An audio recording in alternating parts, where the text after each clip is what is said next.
My dear students, very good morning.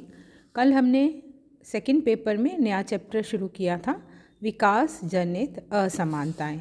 आज उसी कड़ी को आगे बढ़ाते हुए हम विकास जनित असमानताओं के विभिन्न रूप कौन से हैं उन्हें समझेंगे, जानेंगे। भारत में स्वतंत्रता के बाद देश के सामाजिक आर्थिक विकास के लिए 5 वर्षीय योजनाएं शुरू की गईं। इन योजनाओं का उद्देश्य उद्योगों और कृषि का संतुलित विकास करके गरीबी की समस्या का समाधान करना और लोगों के जीवन स्तर में सुधार लाना था। नियोजन के आरंभ में ये दावा किया गया था कि 5 वर्षीय योजनाओं के द्वारा विभिन्न क्षेत्रों की असमानताओं को दूर करके सभी वर्गों को उनकी आवश्यकता के अनुसार साधन उपलब्ध कराए जाएंगे और इसके लिए जिन क्षेत्रों की भूमि अधिक उपजाऊ नहीं है वहाँ बड़े बड़े उद्योग स्थापित करने की योजना बनाई गई।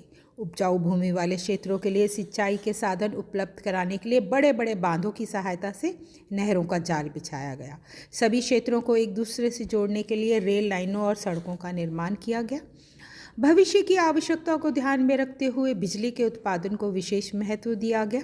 तेल शोधक कारखानों और भारी मशीनों के निर्माण के साथ ही प्रविधिक विकास पर विशेष बल दिया गया। तकनीकी शिक्षा की व्यवस्था के लिए बड़े बड़े शैक्षणिक संस्थान स्थापित किए गए। ये नीति निर्धारित की गई कि एक अखंड राष्ट्र के रूप में प्रत्येक क्षेत्र के संसाधनों के उपयोग का अधिकार सभी क्षेत्रों को है तथा विकास की प्रक्रिया में बिछड़े क्षेत्रों के हितों पर अधिक ध्यान दिया जाए। इसमें कोई संदेह नहीं है कि 5 वर्षीय योजनाओं के अंतर्गत विभिन्न विकास कार्यक्रमों से भारत में सामाजिक आर्थिक क्षेत्र में काफ़ी सफलता प्राप्त हुई है, लेकिन ये भी सच है कि विकास कार्यक्रमों के फलस्वरूप विभिन्न और समानता में कमी होने की जगह इनमें लगातार वृद्धि होती जा रही है। यदि हम दिल्ली और चंडीगढ़ जैसे केंद्र शासित क्षेत्रों को छोड़ दें तो पंजाब, हरियाणा, महाराष्ट्र और गुजरात के लोगों के जीवन स्तर में बहुत अधिक सुधार हुआ, जबकि उत्तर प्रदेश, मध्य प्रदेश, बिहार और राजस्थान में देश की जनसंख्या का जहां सबसे बड़ा हिस्सा है, उसके बावजूद भी ये बीमारू राज्य के नाम से पहचाने जाने लगे हैं। सामान्य धारणा ये है कि विकास कार्यक्रम से देश की राष्ट्रीय आय और सकल उत्पादन में काफ़ी अधिक वृद्धि हुई, लेकिन इसका लाभ देश के एक छोटे से हिस्से को ही मिल सका। इसी कारण अनेक विद्वान विकास के वर्तमान प्रक्रिया को एकांकी विकास के नाम से संबोधित करते हैं। भारत में विकास से उत्पन्न होने वाली असमानताओं के विभिन्न रूपों से इस समस्या की गंभीरता को हम समझ सकते हैं। विकास जनित असमानताओं के विभिन्न रूप। सबसे पहले क्षेत्रीय असमानताएं। विकास कार्यक्रमों का उद्देश्य क्षेत्रीय आवश्यकताओं के अनुसार विभिन्न क्षेत्रों का संतुलित विकास करना था। इसके विपरीत स्वतंत्रता के बाद विभिन्न क्षेत्रों के बीच आर्थिक असंतुलन कम होने की जगह अधिक हो गया। क्षेत्रवाद में वृद्धि होने से कोई भी राज्य अपने संसाधनों का लाभ दूसरे क्षेत्रों को नहीं देना चाहता। फलस्वरूप जिन क्षेत्रों में खनिज पदार्थों, जल संपदा, वन संपदा की अधिकता है, उनमें बड़े बड़े उद्योगों की स्थापना हो गई, जबकि अनेक क्षेत्र जैसे राजस्थान, केरल, बिहार, उड़ीसा तथा उत्तर प्रदेश आदि में औद्योगिक विकास नहीं हो सका। इसके फलस्वरूप इन क्षेत्रों में सामान्य लोगों का जीवन स्तर दूसरे क्षेत्र की तुलना में आज भी बहुत नीचा है। जिन क्षेत्रों में औद्योगिक विकास की दर अधिक हो गई, उनमें जातिगत नियमों का प्रभाव कम हो जाने से सामाजिक परिवर्तन भी तेजी से होने लगे। इसके विपरीत बिछड़े हुए क्षेत्रों में जीवन के परंपरागत ढंग प्रभावशाली बने रहे। अधिकांश लोग अपनी परंपरागत परिस्थिति में अधिक परिवर्तन नहीं कर सके।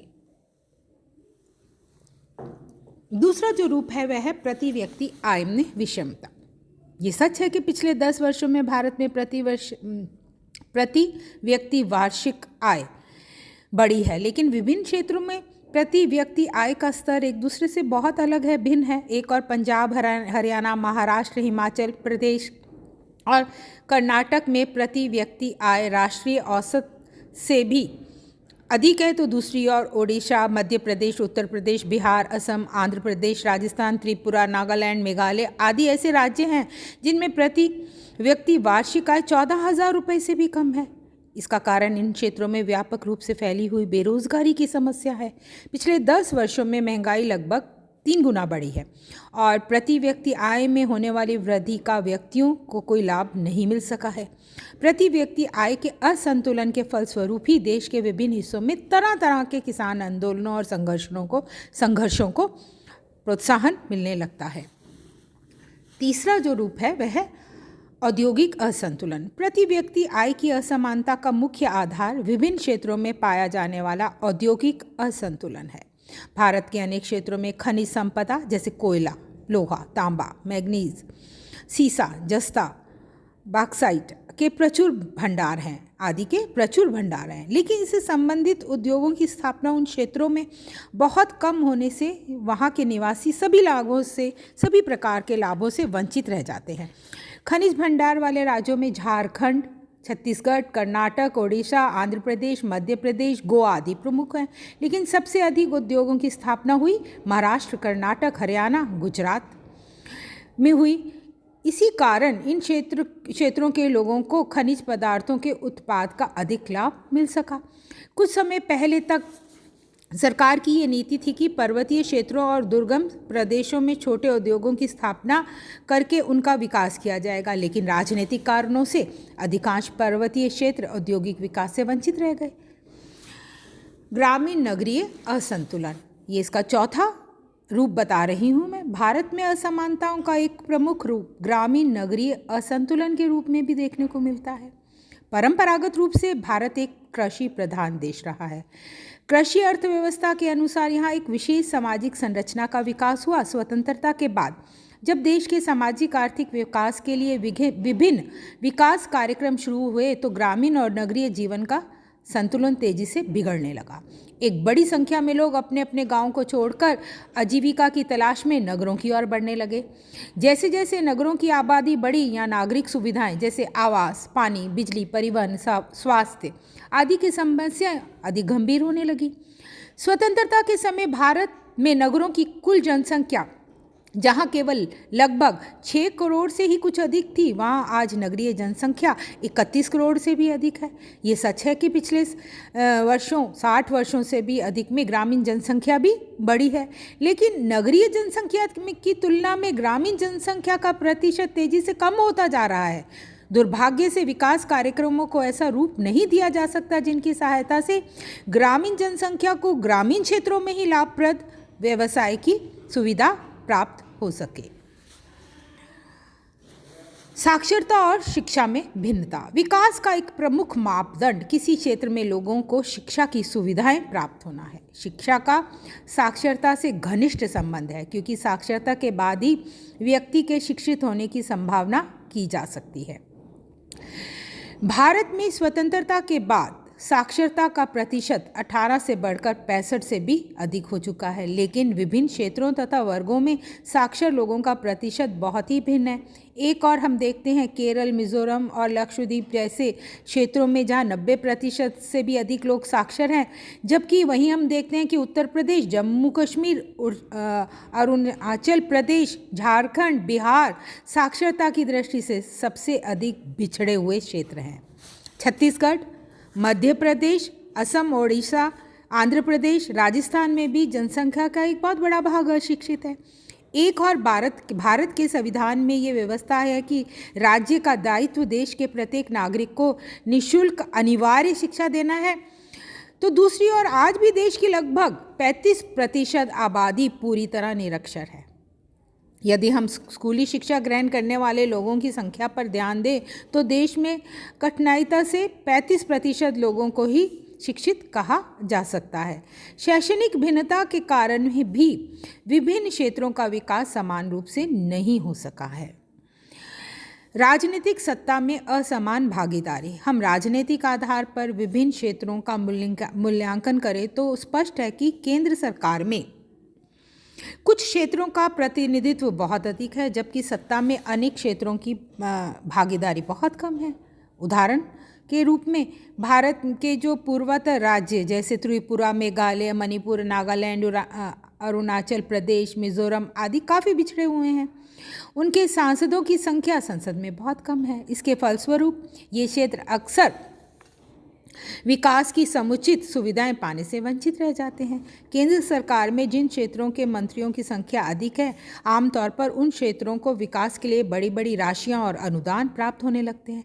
विकास से जुड़ी भारी भारी उद्योगों की स्थापना भी साधारणतः उन्हीं क्षेत्रों में होती है जिन क्षेत्रों के सांसद शासकीय राजनीतिक दल से जुड़े हुए होते हैं।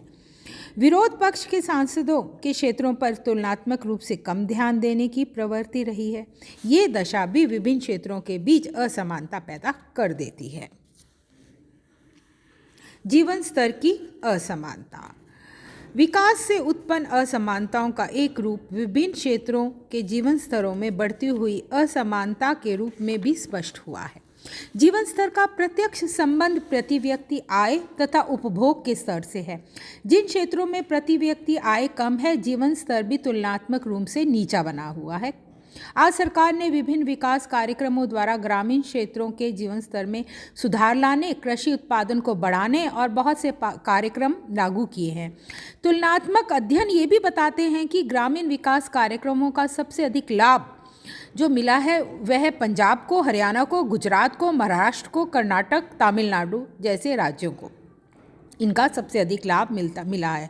इसके फलस्वरूप इन राज्यों के गांवों में जीवन स्तर काफ़ी ऊंचा हो चुका है। दूसरी ओर अधिकांश राज्यों को अपनी ग्रामीण जनसंख्या के अनुपात में विकास सुविधाएं उपलब्ध नहीं हो सकी।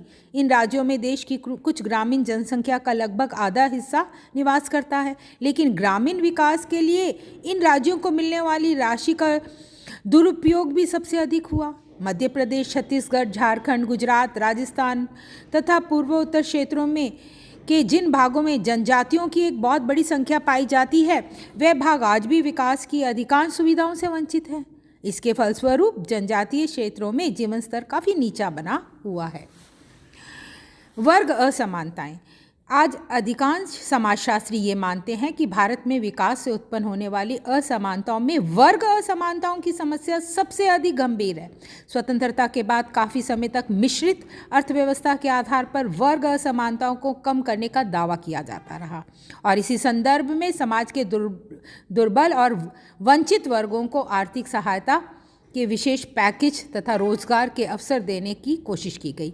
इसके बाद भी रामकृष्ण मुखर्जी, डीपी मुखर्जी, AR देसाई तथा अनेक अन्य विचारकों ने स्पष्ट किया कि भारत में विकास का मॉडल व्यवहारिक रूप से सदैव पूंजीवादी रहा।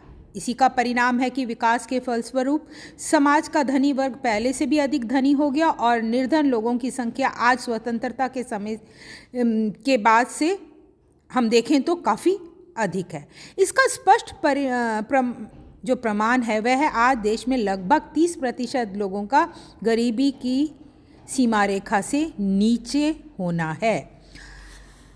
आजीविका के साधनों में असंतुलन। यदि हम विभिन्न क्षेत्रों को ग्रामीण और नगरीय जैसे भागों में विभाजित करें तो स्पष्ट होगा कि ग्रामीण क्षेत्रों की तुलना में नगरीय क्षेत्रों में आजीविका के साधन काफ़ी अधिक हैं।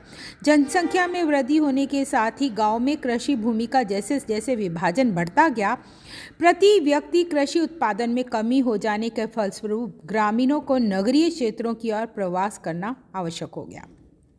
नगरों में इन अप्रवासी लोगों को आजीविका और जीवन निर्वाह के समुचित अवसर न मिल पाने से आर्थिक विषमताओं में वृद्धि हुई। अनेक विकास कार्यक्रमों के बाद भी देश में भूमि का एक बहुत बड़ा हिस्सा बंजर, अनउपजाऊ पठारी और रेगिस्तान है। इन क्षेत्रों में अधिकांश किसान मोटे अनाज के उत्पादन द्वारा बहुत सीमित आय प्राप्त करते हैं। दूसरी ओर गंगा यमुना के मैदानों की उपजाऊ भूमि वाले क्षेत्र अधिक संपन्न है। इन क्षेत्रों के निवासियों को सरलता से आजीविका के साधन प्राप्त हो जाते हैं। अनउपजाऊ और पठारी क्षेत्रों में उद्योगों को प्रोत्साहन देकर इस समस्या का निदान संभव है, लेकिन इस दशा में सरकार अभी प्रयास कर रही है। सामाजिक आर्थिक पिछड़ेपन में वृद्धि, ये अंतिम रूप है जो मैं आपको बताने जा रही हूँ। ये एक विरोधाभास है कि भारत में आज़ादी के बाद प्रति व्यक्ति आय बढ़ने के बाद भी सामाजिक आर्थिक पिछड़ेपन में वृद्धि होती जा रही है।